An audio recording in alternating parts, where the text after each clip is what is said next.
Greetings, my friends. It's so good to be back with you again. I hope you've enjoyed the first two sessions. We will try to wrap this up here in this session, but isn't it exciting when you start to learn who's the greatest in the kingdom? Some of us who thought we were nobodies come to find out you're somebody. Other ones who thought they were somebodies had to readjust their thinking just a little bit. And so as we continue to look at this, we talked about 4 different servants. And those 4 servants, we come to find, had very different jobs, very different ways of serving. And as I review that for you, we said the one servant, a young lady we found working for the commander of the highest position of the armed forces in the enemy's camp. Wow, what could you possibly do to serve well there because you're serving the enemy? Could that possibly be God? And many of us would just throw up our arms and say, well, we ain't doing that, well, it cost me my life, but I'm not serving it. I'm not promoting the enemy's camp. And so what was she doing? She was a homemaker there for Naaman, the commander of the enemy's armies. And she was taking care of washing the floors and making the food and doing the dishes, and what a job. But look who it's for. Can you do well doing that? Depends where your heart is. The second one, we talked about a young man who is now old, and as we looked at him, who literally had millions of dollars slip through his fingers, lost his grasp on millions. And we come to find out that was Eleazar, who served Abraham. And Abraham, we know, was extremely wealthy, multi-millionaire. If you check it out, he was that wealthy, kings were afraid of him. And Eleazar stood to inherit the whole thing. Wow. And then Isaac came along, Ishmael and Isaac, and the inheritance, there she goes. Even after Isaac, Abraham married again and had, 5 or 6 more children? And the inheritance went shoo, shoo, shoo, shoo. And yet Eleazar served well. What a man! And then we also talked about the servant who had an honored position. He had friends. He was friends with the king, personal friends with the king. He heard the word of the Lord. He helped many people in many ways. He saw signs and wonders and miracles. And we come to find his name was Gehazi. And Gehazi was an amazing man, and he walked an amazing walk. But he got his eyes on the wrong thing and crashed and burned because he was focused on the wrong thing. The last guy was a guy who was kidnapped, and he barely escaped with his life. And he still ended up in a federal prison. What do you do in a situation like that? How can you serve well if you're stuck in a federal prison? So I want to talk about this guy who was kidnapped. I think you all recognize his name. He was Joseph, of course. And Joseph was kidnapped by his own family, by his brothers. Yeah, they took, and he was not only kidnapped, they planned to kill him. So he escaped, very literally, just escaped with his life out of their grasp because their goal was to kill him.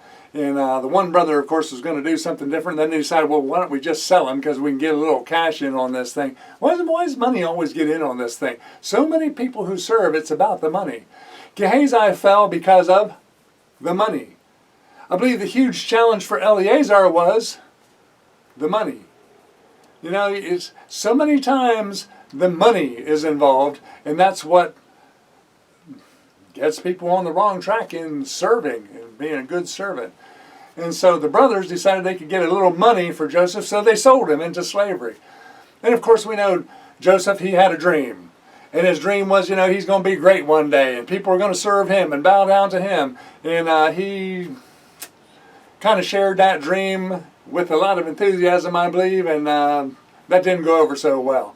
And so, a very long story short, his brothers kidnapped him. His brothers threw him down a dry well. Then they hauled him out and sold him to some traders, and the traders took him into town, and finally Potiphar bought him. Potiphar is an interesting guy because Potiphar wasn't just another fellow. Potiphar was a chief in the justice system for the king. In fact, he was the head executioner. Wow. If there's anybody you didn't want to make a mistake working for them, it would be the one who's the head or the chief executioner for the king, right? And so Joseph ends up working for the chief executioner of the king, Potiphar. An interesting thing is, he wasn't just there thinking how terrible his brothers were and how he got mistreated and how he's supposed to be walking a walk where they're bowing down to him and how he's supposed to be great one day. He simply worked for Potiphar as hard as he could. He's putting things together the way together. You know he had to be thinking on his God and how great his God is. And you know, as he's thinking on his God and how great his God is, his God was giving him insights and wisdom to make it go well at Potiphar's house. And again, it looks like he's working for the enemy. I mean, someone outside the kingdom. And as he's working for Potiphar, he does such a good job that Potiphar starts giving him more and more authority. You know, a good servant will start receiving more and more authority. Be careful what you do with that authority. Because, you know, some servants, when they receive authority, the authority goes straight to the head, and they're not a good servant anymore. How many times have you seen someone on a job that does an exceptionally good job? And man, I'll tell you what, if you put them on the job, you know the job's done right. And as they do the job right, they start coming up through the company. As they come up through the company, one day they're made a boss. They're given authority. And when they're given authority, they become a jerk. I mean, all of a sudden, boy, they know everything. You do it my way or the highway, and you can't do this and you have to do that. Say, wait a minute. You were the servant. Now that you're in charge of a few people, don't have it go to your head. Eleazar very apparently served well, and he had many servants under him, and he continued to serve well. Now Joseph, he's serving in the household, and all of a sudden he's in charge of all the servants of Potiphar. And it's going that well that Potiphar keeps giving more and more authority. And after a while, Joseph is running the place. And the word goes as far as to say Potiphar didn't have to think about anything except what he wanted for dinner.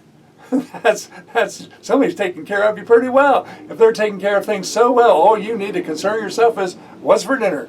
Not that he had to make the dinner. He just had to decide what he wanted to eat for dinner. Wow. And so Potiphar's out of town one day, and Potiphar's wife is noticing Joseph is a good-looking guy. Joseph handles things exceptionally well, and wow, man, she just liked this Joseph guy. Well, she liked him all the wrong ways, and she's trying to jump in the sack with Joseph. Well, of course, that's totally crosswise with what Joseph knows to be right and good. When we get into a position, whether it looks secret or not, let's do it right. Because he didn't say, well, I can't jump in the sack with you because. He said, oh, sin against my God. And Potiphar trusts me. And, you know, he's seen it in the right light. So many people said, oh, nobody's looking, why not? That's not how it works. Because, you know, your deeds are recorded. And you receive a payday. You know, if you serve well, it's well done, my good and faithful servant. There's awesome things in line. And so, as Joseph continued to serve, Potiphar's wife tried to get him to go to bed with her. He wouldn't do it. So she frames him. And she says, this guy was trying to molest me in my own house. And Potiphar absolutely knew that wasn't true. How do I know that? He's the chief executioner, and he didn't whack his head off. That's how I know it. If he believed that for a second, Joseph is a dead man. I don't believe he believed it for a second. But to save face and to keep things looking like I'm the man in charge, he puts him in prison. So now Joseph is in prison in a foreign country, a slave in prison in a foreign country for molesting his master's wife. Wow. You talk about the bottom floor of the bottom of the bottom of the prison? I believe that's about as low as you can go. And so what did he do there? Oh man, my brothers treated me bad, and Potiphar's wife treated me bad, and I did my best the whole time. Nobody cares about me. And that dream, I don't know about that. No, stop. God is a good God. He gave me some insight and wisdom. That dream says I will be great one day. The dream says people will come and bow down to me. God has set things up for me to be in a place where I can't get there by myself, but I can do my best where I'm at. And so I served Potiphar with everything. Did you see what happened with Potiphar? I served him that well, he didn't have to concern himself with anything except what he's going to have for dinner. I served him that well that his wife thought she ought to have me. And of course that's wrong. That's why I'm sitting here in prison. But what am I going to do in prison? I'm going to serve. In prison, he starts serving the prisoners. And after a while, the jailer has him in charge of the prisoners. He's serving everybody. He's checking in on them. How do you do when you're checking in on all the prisoners, when you're serving the whole cell block? How can you do that? Maybe you're carrying the keys, eh? Isn't it interesting that Joseph very likely would be carrying the keys to the prison, and he didn't say, you know, next week on Thursday, I'm out of here. I got the keys. What's he going to do? Is he going to run back home? That's where the brothers tried to kill him, remember? Is he going back to Potiphar's house? Yeah, that'd be a really bad idea. You know, what's he going to do? And so he continues to serve well. See, we have opportunities to go down different roads. But boy, you better check that road closely before you just turn the key and run. Where were you called? What are you supposed to be doing where you're at? Well, it ain't making any sense, but he's doing the best he can in prison. Yeah, but the dream says, don't be so concerned about that. Just listen, what do you do today? Keep your attitude right. Stay before your God. He's got his eye on you. He's got a plan. It's a plan that can't even happen any other kind of way. He can make it. It's impossible, but it comes together. Think about this. You know, people come to me a lot and they say, what are you doing that you can make Refreshing Leaders go where God has called it to go? What plan do you have in place? Well, what he has shown me for our ministry and Refreshing Leaders is far above what I could accomplish in a lifetime. And so my plan is much like Joseph's plan at the moment. Do as well as I can possibly do right where I am at now and allow the Lord to orchestrate the impossible. And so Joseph continued to be just the top guy in the prison, taking care of everybody. And now the interesting thing is, you know, the cupbearer and the baker both had a dream. And they come to him with their dreams. Now listen to this closely. Joseph acted flawlessly, explaining the dreams, showing his insight and wisdom, flawless. And he told them, when you get out and talk to the king, let him know I'm in here and I shouldn't be. Oh yeah, we'll do that. Well, the guy that got out, the one guy got hanged, of course, but the one that got out, he totally forgot, or he chose not to bring up an issue that the king might be upset about. And so for 2 full years, Joseph continued to serve after acting flawlessly with his gifts that would ultimately have him ruling and reigning over Egypt. Wow. And so he continued and continued and continued. What's he doing every day? He's bringing the food to the prisoners. He's cleaning up. He's doing this. He's chatting with them. He's keeping things in order. He's keeping the guys confined where they need confined. They don't appreciate that, but it's part of his job. I mean, he's doing what he's supposed to do in the prison. What do you do in the prison? How do you make a name for yourself? If you think you're going to be great one day and people are going to come bow down to you, how's that going to happen in the prison? You know what? He decided that wasn't his problem. His problem was to do as well as he knew how to do right where he was. He continued to do as well as he knew how to do. And one day, he gets a call from the Pharaoh. Bring Joseph. So he gets out of his prison clothes, scrubs all up, gets washed up. They put some new clothes on him and they bring him in before the king. You know, he got his shower, he got shaved, everything's good. Standing before the king. The king tells him a dream. He tells the king the answer. Wow. The king says, who in the kingdom has this kind of insight and wisdom? That's got to come from God. And so the interesting thing is, in one day, he went from the lowest of the low, a foreigner in prison for molesting an official's wife, to being second in command of the most powerful country in the world. One day. Tell me, how do you plan for that? Everyone wants, you got to have a plan. I'm not against plans, but make sure it's God's plan. The natural plans to get you where you want to go often have shortcuts that'll get you where you don't want to go. You understand what I'm saying? As we serve, let's be good, solid servants. So Joseph ends up second in command. Joseph ends up being in charge of the food in Egypt. And Joseph ends up having Egypt go so well that the Pharaoh is just absolutely amazed and impressed with him. And other nations are coming to buy food from Egypt because the famine is great. And it's going extremely well. And here comes his brothers. Careful when you're put in authority. He tested the brothers to see where their heart was at and embraced the brothers and said, I'll provide for you the rest of your lives. They kind of believed that, but not really. They all came, and when Dad passed away, they came and they said, Dad said, to take care of us when he passed. Dad didn't say nothing like that. They didn't believe Joseph. They were afraid of Joseph because of what they did. Leave your past in the past. Walk in forgiveness. Walk in restoration. Walk in the new life. And when you have been restored, be restored. I don't believe that Joseph carried the prison with him when he was sitting second in command with the king. If he did, I believe you would read about what did Joseph do with Potiphar's wife. You ever think about that? And so, when we look at these different things, and we start thinking, well, how did it go? How did it work? Well, he served as well as he knew how to serve. Okay? And so what happened? Joseph saved his family, and his family was carrying the blessings of the Lord. Am I right? The word said Joseph saved his family. He brought his family in, saved them from starvation, and the family continued on and became strong. And of course we know for 400 years and so on they were in Egypt, and then they were brought out by the mighty hand of God and so on. But it took Joseph doing what was right, did it not? Let's go all the way back to the little servant girl that didn't have a name. I believe she had a name, but we don't know it. The little servant girl, she had her heart right. And she told Naaman, she said, listen, the prophet knows God and will get you healed. And so Naaman goes and he gets healed. What happened with Naaman?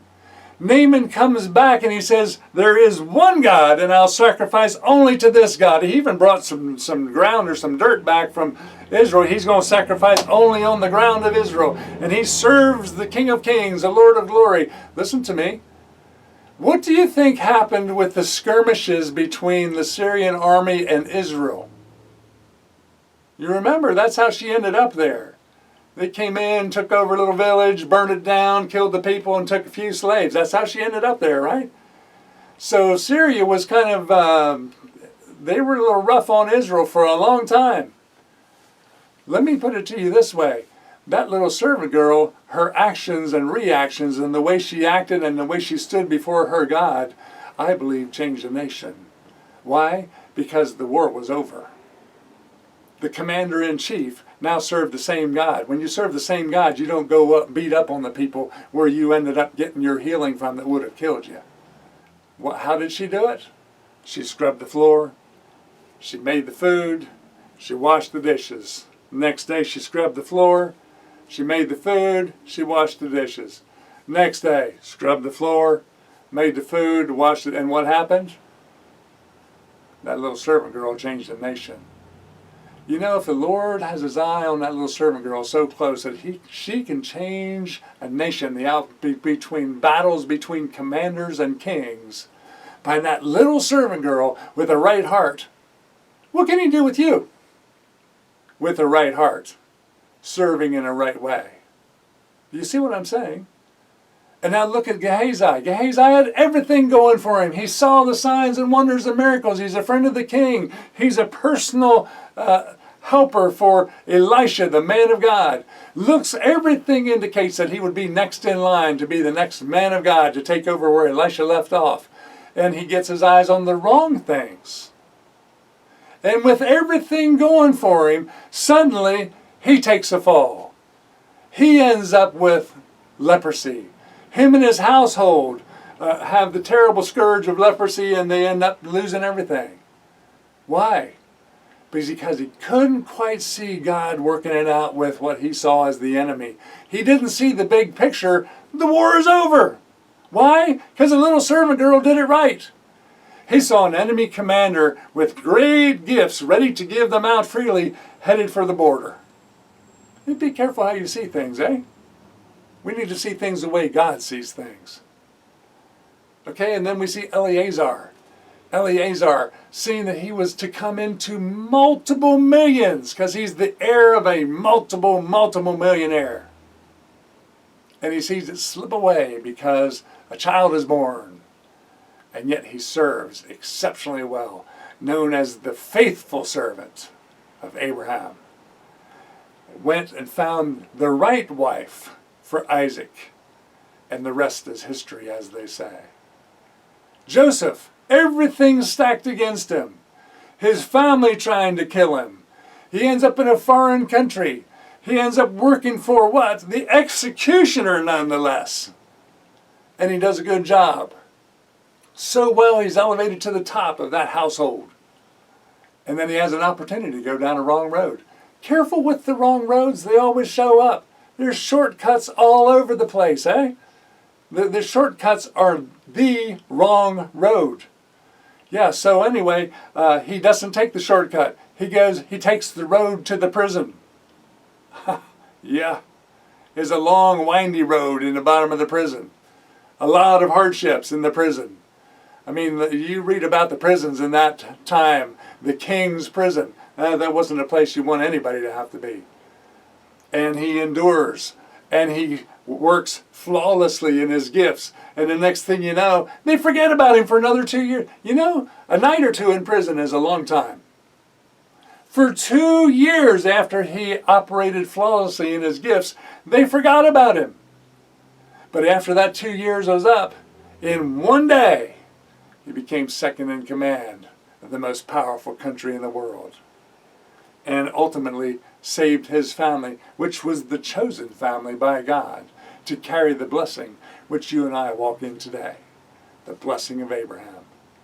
Amen? Are you starting to see how important it is to serve properly? We need to serve with the right heart. One of the biggest keys I find for serving is, where's your heart? Where's your heart? Are you serving to accomplish something or a position for yourself? Are you serving out of a right heart? Most of the problems I see within the churches when they come to us to help get things ironed out and fixed and back in order is people serving to position themselves.